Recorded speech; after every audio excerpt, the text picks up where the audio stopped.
Hey guys, how's it going? Kripparrian here. So, Whispers of the Old Gods is coming out, well, not that soon, but they have been pumping out some of the new cards, and I know a lot of you guys have been very highly anticipating my review of these said cards, even though in my original video going over the Old Gods and what's going on, I talked a little bit about the preliminary cards they showed off, but there were very few, and I didn't really go into too much detail. So today we will do exactly the opposite. We will go into a lot of detail about all the cards. So in the order, they're going to be just class cards, and we're going to end with some of the cool cards because there's a lot of tie-in, there's a lot of synergistic aspects of the Old Gods, as you will soon see. So Claxy Amber Weaver, this is the first card here. It is a Druid card. It's a 4 mana, 4/5, and the battle cry is if your Cthulhu has at least 10 attack, it gains 5 health. Now, Cthulhu is a card I'll talk about at the end because it really ties into all these cards. It's a card that it's a legendary card. You can only have one of them, starts at 6 attack, and you can pump it up through different effects, different minion effects so far from what we've seen. And 10 attack is probably not very hard to push your Cthulhu to. There's some cards that would do that just by themselves if they survive on the board long enough. So the condition here is fairly simple, and I imagine it would still work if you were holding your Cthulhu in your hand, so you would have some control over when you actually want to play this card and activate its Battlecry. And if you do want to activate its Battlecry, you know, it is going to be a pretty crazy card. It's going to be a 4 mana, 4/10, which is insane. That's about as good as, you know, Twilight Drakes pop out of handlock decks. And it still suffers a little bit of the same problem. In Hearthstone, the mains have a lot of attack. They synergize very well with taunts, but if you give this taunt, it has the weakness of some of the other cards, much like Twilight Drake, where if you silence them, not only do they lose taunt, but they lose their stats as well. So overall, though, it's a really cool card. It's basically like a Chillwind Yeti in a lot of situations, and I think Chillwind Yeti is not too bad of a card. One of the main things to consider throughout this review and throughout the expansion as a whole is that the power level of cards is going to go down substantially. GVG is going to go out when this set is introduced in Standard, and Nax is going to go out when this set is introduced in Standard. And those are really big things because most of the broken cards in the game, most of the crazy aggressive cards come from those sets. When the game slows down a little bit, a card like this is going to be spectacular, especially if you can get it with the extra 5 attack. So it is a good card, and I suspect some druids who will try to use the Cthulhu theme will make use of it, but it's not like a completely broken card. It's not going to win the game by itself. It doesn't play out like 5 other cards as a battle cry or anything like that. So it will not be deck defining, but it is a very good support card if the Cthulhu Druid does live. And even if it doesn't, some people might just play it because it's not all that bad, and it might troll your opponents into thinking you're playing a deck that you're not actually playing. The Hunter card was released. It was Giant Sandworm, 8 mana, 8/8 beast, and when this minion kills another minion, it may attack again. That's really, really crazy. But it's 8 mana. Anything with 7, 8, 9, 10 mana just has to be absurd for people to even consider playing it. It's going to not see any play at all if Big Game Hunter remains in its current state, and there's some chance of that actually happening. So there's some chance that Giant Sandworm is completely dead outside of Arena, but in Arena it will be a great card because in Arena you could still get web spinners as opposed to standard play, but in both game modes you have a decent chance to get this guy off of a Ram Wrangler, that's what it's called. So whenever you get it off a Ram Wrangler, whenever you get off one of these cheating effects, maybe you can get it off of a Tomb Spider even, it's going to be a spectacular card. This card is going to push Hunters quite a bit in Arena, not because Hunters in Arena are going to pick this card, but because they're going to run into it in so many different ways through residual, discover, and effects in the similar sort. So the card itself, if you do play it in Constructed, you wouldn't just play it just because, you'd play it because it has crazy synergy with Bestial Wrath.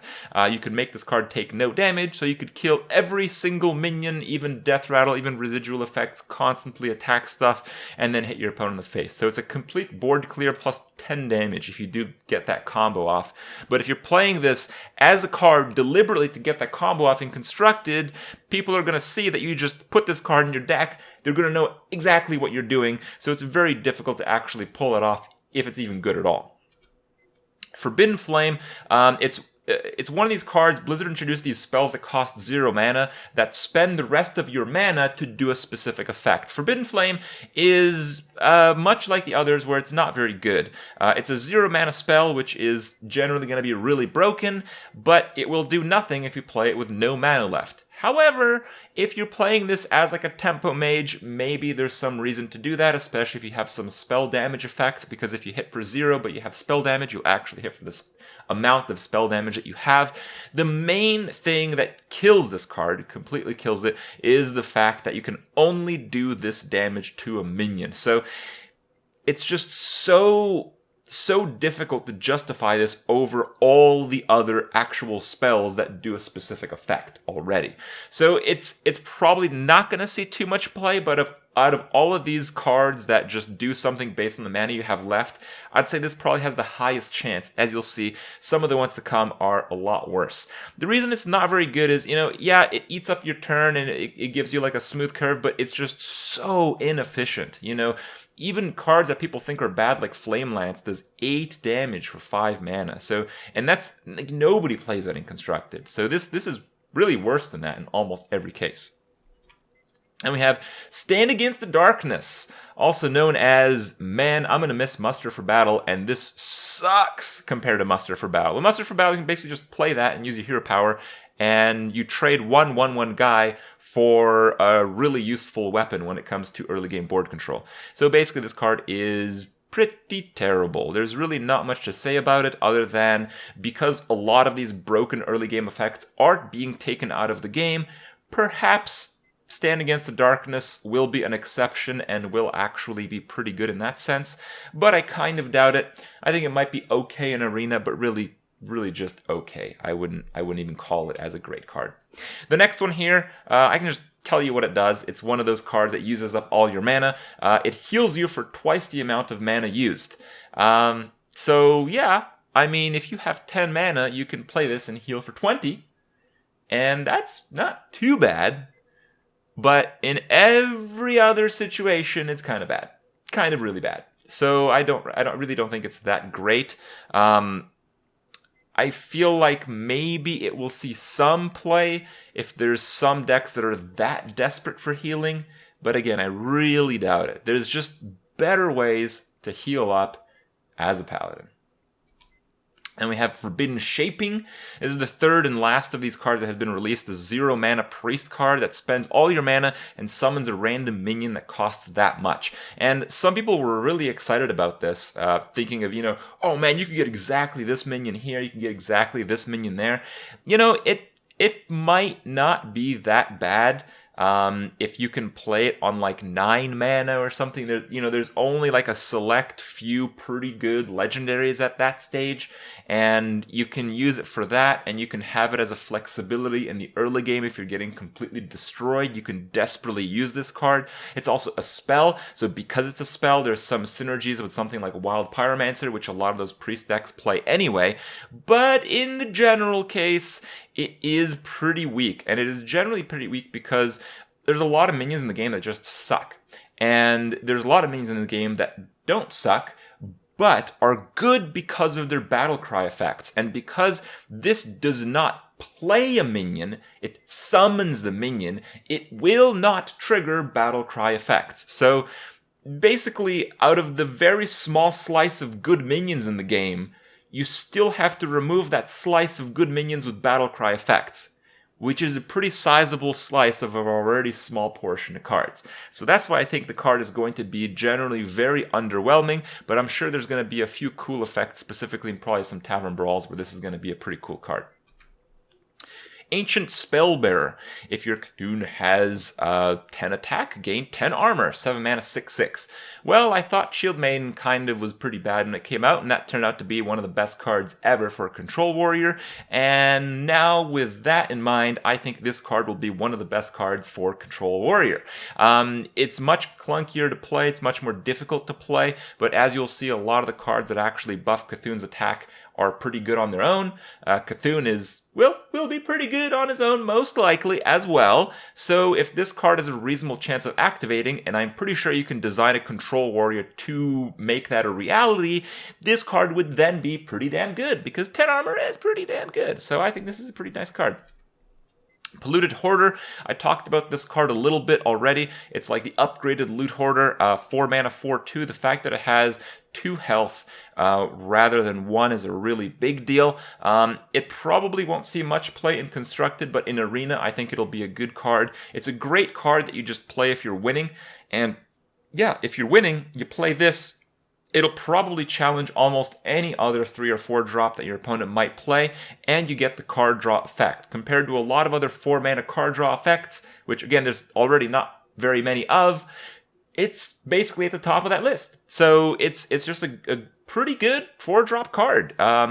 I suspect that even though Arena will maintain the GVG and the Naxxramas sets and will be probably more aggressive than the standard format, it would still probably survive a lot of that. So I think it's a pretty good Arena card at least.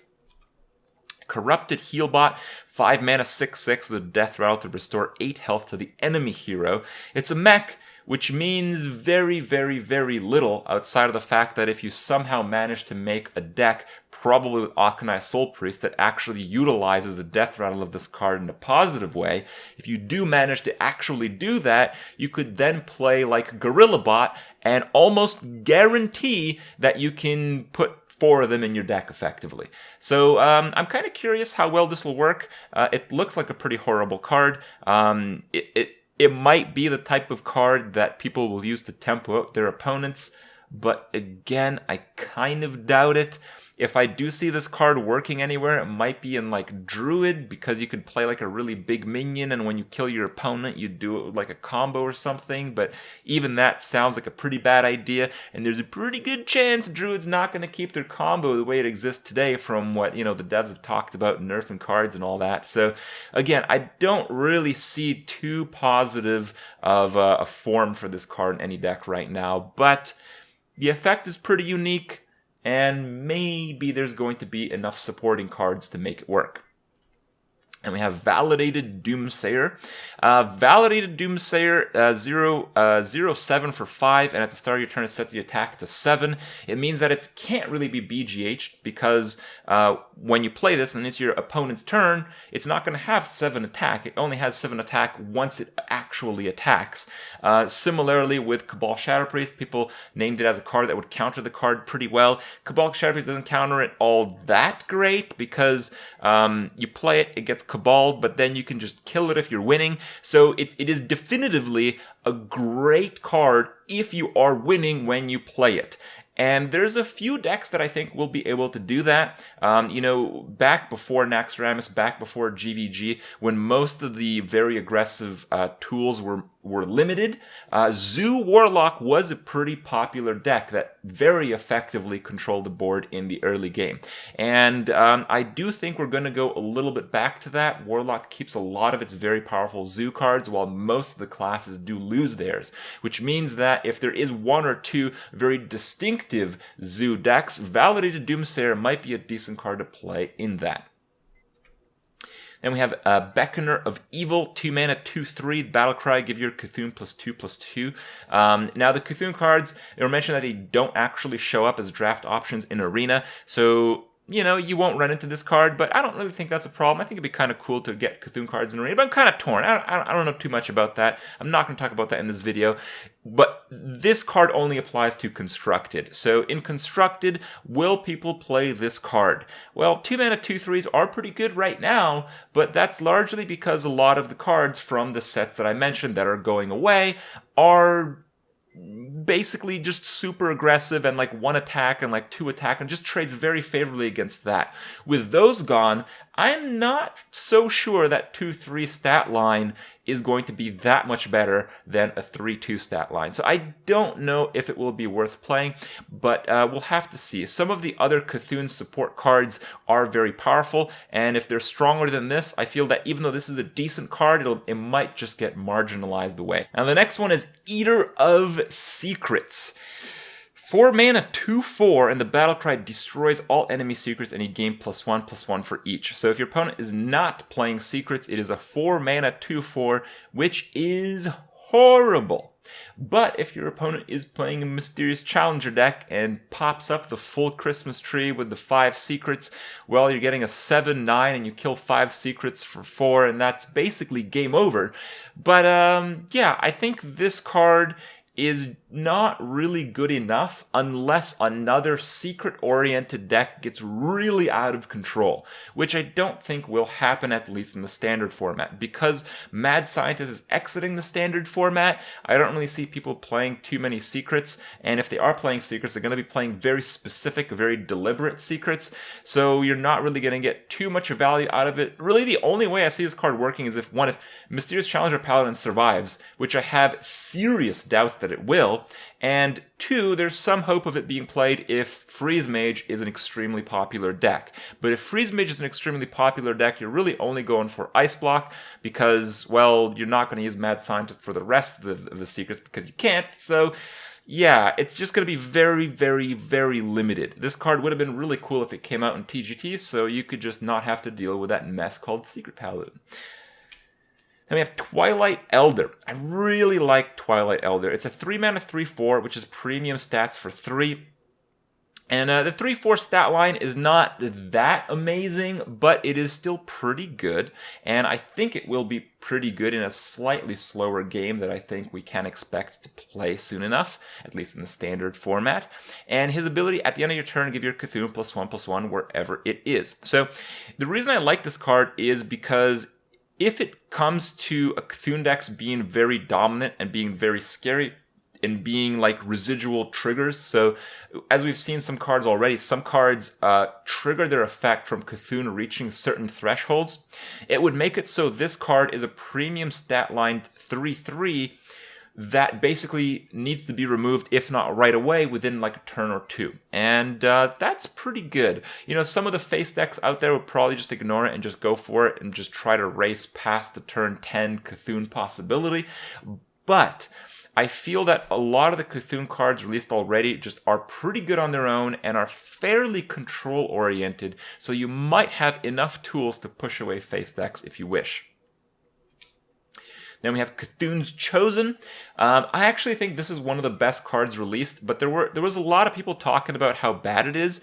I don't think it's bad at all. I think Divine Shield minions with low health kind of got a bad rap because, you know, most people playing the game haven't played since the start. If you take away Naxxramas and you take away GVG, there's really not that many ways to flood the board with 1/1 minions, which is really why Divine Shields are so horrible. You have to play a more honest and you know, less degenerate of a game where you play like a 2 mana 2/3, you play a 3 mana 3/4, you play a 4 mana maybe 4/5, and you know, the game kind of trades, oh, this minion has 1 extra health, this minion has, you know, 2 extra health. So in that type of game, and I think in the standard format, that is what we can expect. This card is really good. It's very similar to the Scarlet Crusader. The Scarlet Crusader actually did see some play in Zoo decks in the past. It was a good card before, you know, Naxxramas and GVG. But this card I think is better. Even though the stats for the mana cost are, you know, maybe a little bit worse than you'd think, I do think that the 2 health is going to be a really big deal. The thing with Scarlet Crusader is that when you play it, when you try to do some stuff and you're up against a hero that does 1 damage, he's not going to care whether he pings it this turn or the next. You have that flexibility. But Cthulhu's Chosen, you know, you don't have that flexibility. You have to ping it right away. So if you're playing this guy and they have to ping and then only play like a 2 mana card, you're generally going to win out on tempo, and I think you're actually going to win out that game. The fact that it has 4 attack and your opponent has no choice whether or not he can ping that turn or the next is a really big deal. And then we have Cthulhu. So I talked about all the Cthulhu cards that have been released so far, and you know, when we first looked at Cthulhu, it was like, wow, is this good enough? Should I make a card, or should I make a deck around this card? That was basically what all of us were thinking when we were looking at the pre-release announcement. It's like, Cthulhu, yeah, pretty good. 10 mana, 6/6, and deal damage equal to its attack split among all enemies. That's a really powerful battle cry. In fact, I would quite safely guess that some decks will run Bran and Cthulhu in the same deck, and if Bran survives, or if somehow you can discount your hand in some different ways, you could double up on Cthulhu's Battlecry and basically have like a one-turn kill combo deck through Cthulhu while you're playing control deck the rest of the way. I actually think that would be a pretty cool and fun deck to play. Now, there's that. But would you put Cthulhu in just a standard Cthulhu deck that couldn't do that? But the way to really look at it is the other cards are actually pretty good. You know, you have like 3 mana, 3/4s. We had the Divine Shield minion that I think might just be worth playing by itself anyway. Like the stat line might, I don't know for sure, but it might be so good that it would just be like, you know, the next piloted shredder. It's possible. It has the potential to reach that standard. So we don't necessarily have to think about, is Cthulhu good enough? We have to think about, are the cards that support Cthulhu good enough on their own to then lead you to play Cthulhu? So, you know, you might just get like a free roll on Cthulhu, and that's really what's interesting. I think there's some chance that all these Cthulhu cards will just be good enough to play in many, at least, standard decks, that including Cthulhu as your late game legendary would just be an obvious inclusion just because of the regular deck, not the opposite way around. So I think it's a really good thing, because if you think about, you know, you like Cthulhu, you want to play Cthulhu, you put Cthulhu in your deck, but then it's like, man, to make this card work, I have to use all these other pieces of craps that don't really work, and so many games I keep losing because these cards suck, and I never make it to turn 10, and even when I do, it doesn't really work, I'm just losing, so, you know, sometimes I don't even draw Cthulhu, and sometimes I don't even draw Cthulhu in time, so, you know, the way that Blizzard has done this is they've made all the Cthulhu support cards just actually good cards, on top of them having the Cthulhu support abilities, so you don't have to feel this way.